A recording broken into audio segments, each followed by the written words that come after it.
Dal fianco dell'amante, e strano arnese, un cristallo pendea lucido e netto. Sorse, e quel fra le mani a lui sospese, ai misteri d'amor, ministro eletto. Con luce ella ridente, ei con accese mirano in vari oggetti un solo oggetto. Ella del vetro a sé fa specchio, ed egli agli occhi di lei, sereni, a sé fa spegli. L'uno di servitù, l'altra d'impero si gloria, ella in se stessa ed egli in lei.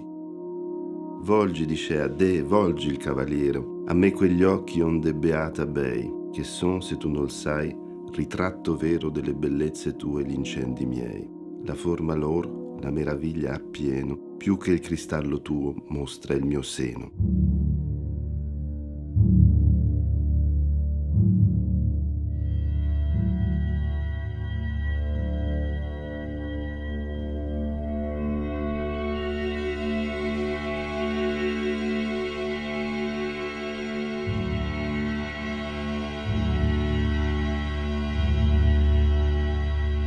C'est une description du désir féminin, très prolongée, très intense également.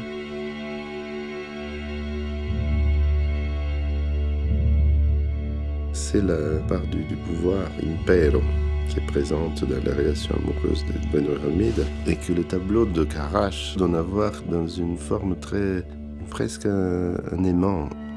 Et le geste d'Armide est comme un aimant qui attire les gestes de Reynaud, qui le répète. Cette dimension de jouissance dans la domination est un aspect sadique de l'amour qui est peut-être ici raconté pour la première fois. Et c'est une femme qui domine.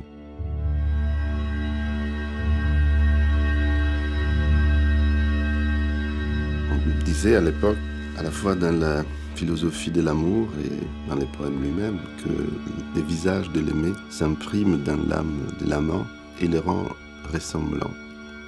Tout le corps de Reynaud est à l'image de celui d'Armide, à la fois par ce geste délicat de tenir un ruban qui a son écho dans les gestes d'Armide comme dans un ballet synchronisé.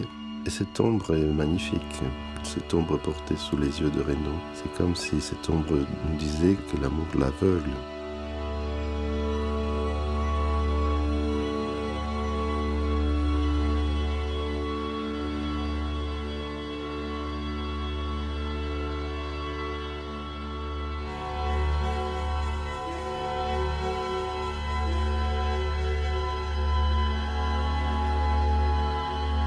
Le miroir est un peu le principe et la matrice, non seulement des postures des deux personnages, mais du jardin tout entier. Et c'est un jardin qui est à l'arrêt du point de vue des saisons. Il y a un éternel printemps.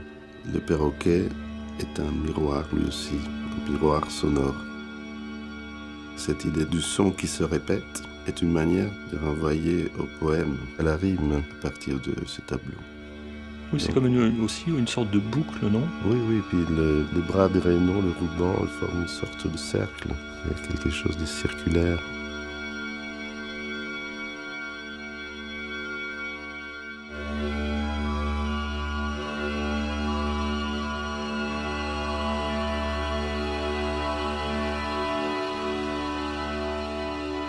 Renaud a la position d'une Vénus couchée.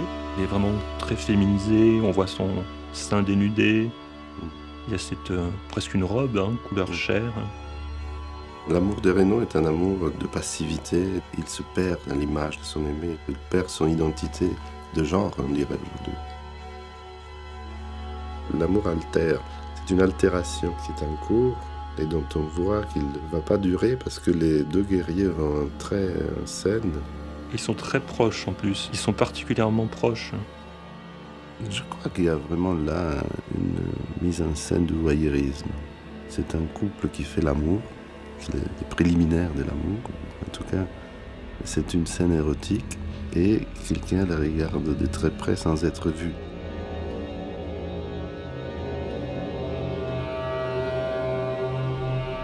Ce qui frappe la dimension de ces têtes, qui sont très grandes, tellement proches qu'on se demande comment ils ne sont pas vus. Et puis leur corps est caché par les ombres et les feuillages et il reste que les reflets des casques et des armes. Et les barbes. Et les barbes. Et il porte un bouclier qui est aussi un miroir, donc une sorte d'arme optique.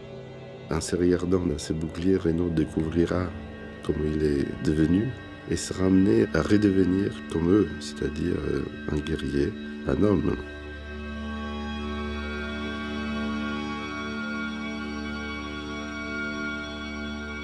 Tous les éléments sont là déjà de tout ce qu'on va voir par la suite, c'est-à-dire le conflit entre la ressemblance guerrière et la ressemblance amoureuse.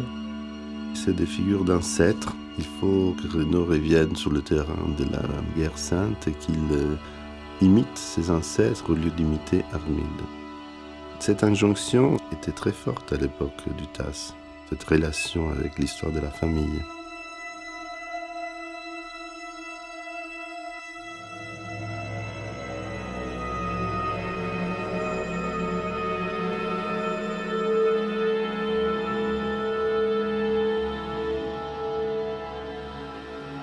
Il y a l'idée, j'imagine, d'alerter sur les dangers de l'amour. Mais il y a aussi ce que tu disais tout à l'heure, toute la partie érotique, sensuelle. Certains interprètes ont été scandalisés par ces tableaux. Je pense qu'ils l'ont été à cause de l'inversion sexuelle et de la proximité des guerriers. Ils sont trop près. Ils devraient être les porteurs d'un retour à l'ordre, mais ils apparaissent comme fascinés par le spectacle des corps, le spectacle du sexe. Pour le moment, ils ne sont pas entrés en scène, donc on peut penser qu'ils sont excités par ce qu'ils voient. Le poème dit que ce couple est rigide, endurci, tout le contraire de Renaud, qui est amolli, qui est alangui. Et peut-être que l'armure ici, comme dans la peinture du Caravage, c'est une manière de montrer le corps insensible, le corps qui ne peut pas être touché.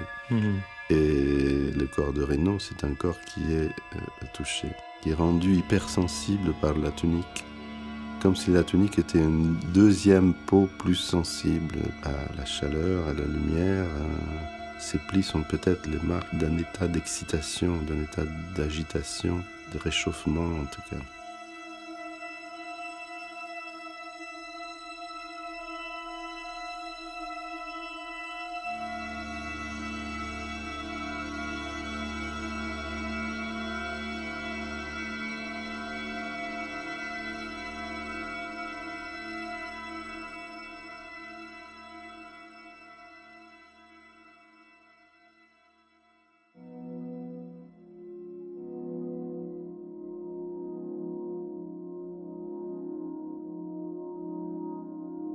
Ma quando in lui fissò lo sguardo e vide come placido in vista egli respira, e nebbe gli occhi un dolce atto che ride, benché sian chiusi, o che fia se li gira, pria s'arresta sospesa, e gli s'asside poscia vicina, e placar sente ogni ira mentre il risguarda, e in sulla vaga fronte pende omai, sì che par narciso al fonte. E quei chi vi sorgia vivi sudori, accoglie lievemente in un suo velo e con un dolce ventilar gli ardori li va temprando dell'estivo cielo. Così, chi il crederia, sopiti ardori d'occhi nascosi, di stemprar quel gelo che s'indurava al cor più che diamante, e di nemica ella divenne amante.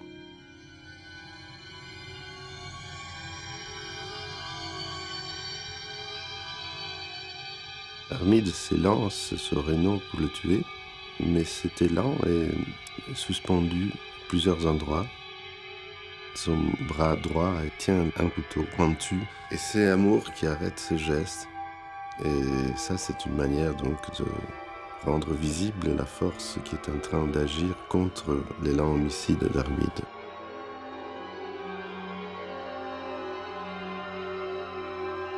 Derrière la tête de ce petit amour, il y a une autre interruption, mais beaucoup plus abstraite. C'est un nœud. Dans le voile d'Armide, dans le voile blanc.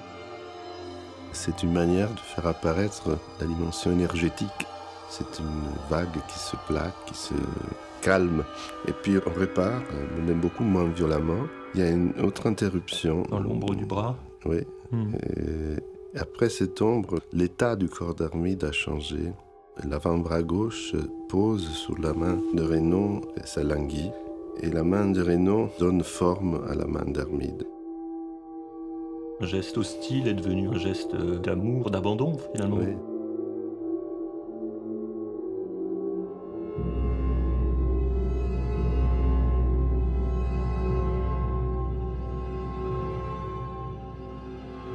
Renaud, les lèvres rouges, il s'est endormi sur ses armes. À droite de ces tableaux de Nicolas Poussin, il y a un casque dressé, une figure assez puissante de rapace. C'est une sorte de contre-figure de Renaud. C'est le Renaud guerrier, ce qu'il était avant et ce qu'il va redevenir. Tu insistes beaucoup là-dessus, tu dis que les deux choses restent présentes. Il y a les gestes d'amour, mais il y a la guerre qui est là. C'est la limite et la force de la peinture. Ce qui est avant est encore là. Le geste menaçant d'Armide est dépassé par les gestes amoureux, mais il reste toujours là, il reste visible. Comme les seins d'Armide qui sont dénudés, sa magnifique chevelure, sont aussi des armes de la séduction, qui sont très fortes et qui restent puissantes. Et là aussi, je pense qu'il y a quelque chose d'important qui dépasse le tableau et les poèmes. C'est la inavouable mais toujours présente agressivité qu'il y a dans les relations amoureuses, qui est un moteur de l'amour aussi.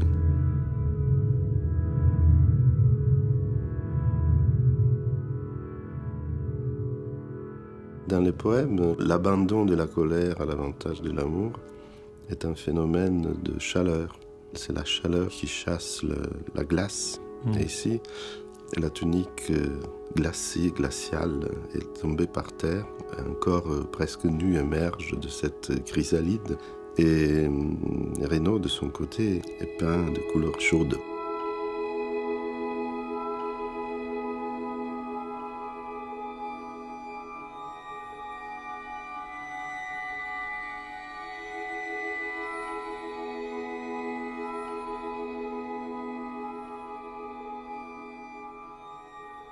L'intérêt aussi de cette scène, c'est le sommeil. C'est très étrange. Et en même temps, ça renvoie aux satyres, aux bergers, surtout les satyres qui trouvent des nymphes endormies. Les moments de la femme endormie, dans la tradition grecque surtout, c'est le moment où elle dégage le plus de puissance de séduction érotique. Il y a un fantasme de viol dans ces tableaux qu'on ne peut pas éviter.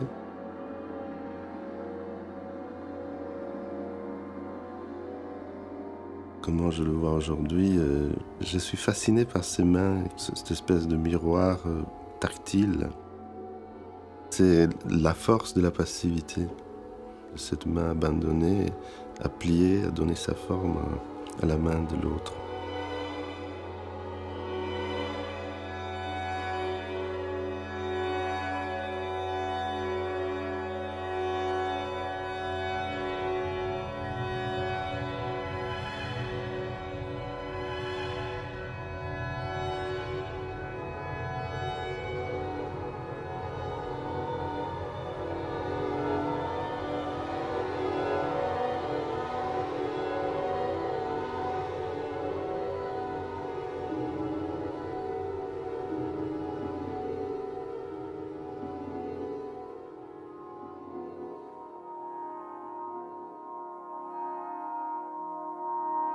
Forsennata gridava: «O tu che porte teco di me parte ne lassi, o prendi l'una o rendi l'altra, o morte dà insieme ad ambe.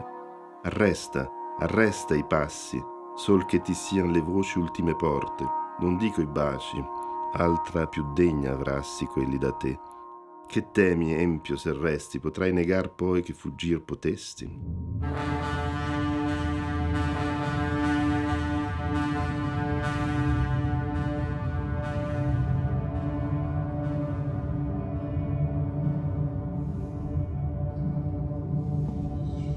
C'est les moments les plus intenses de désespoir d'Armide qui demande à Renaud de ne pas l'abandonner, alors que l'un des deux guerriers a posé déjà son bras sur son épaule et le tire d'une certaine manière vers le bateau, vers le retour à la guerre.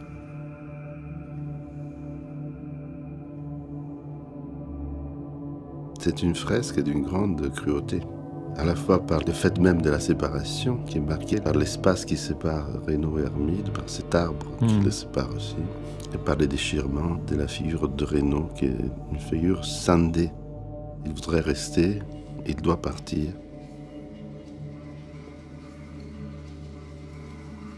Par sa main gauche, il retient sa main droite, comme s'il avait Armide en lui, et il fait un pas vers les deux chevaliers, mais c'est un mouvement arrêté, la tête se tourne vers Armide, il y a un échange de regards.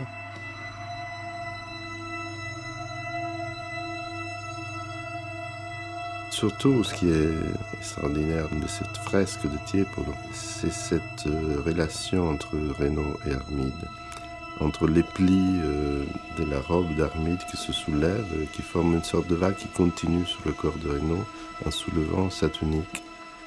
C'est comme si quelque chose les liait. Il y a aussi une sorte de complicité chromatique.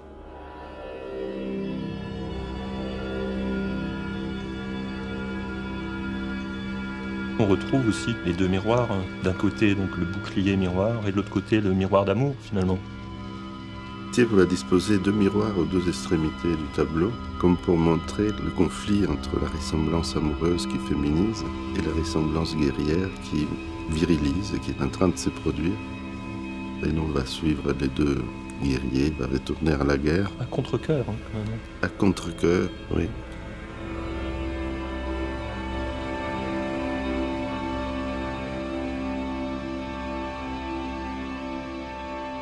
L'autre chose cruelle, un peu pathétique, c'est cette femme qui se dénude, qui s'offre, qui finalement ne parviendra pas à retenir son amant. Ce qui est cruel aussi, c'est ce miroir qui réfléchit plus rien. Et on peut imaginer toujours dans les tableaux ce qui était immédiatement précédent. Armide se regardait dans ces miroirs narcissiques et donc était dans une position de pouvoir. Mais quelque chose l'a détourné du miroir, c'est l'abandon. Cet abandon, elle le décrit comme un déchirement intérieur, une partie d'elle-même s'en va avec son amant. Je crois que c'est un sentiment assez commun quand on est abandonné. Là, il y a quelque chose qui est décrit qui n'est pas enfermé dans le poème ni dans le XVIIe siècle.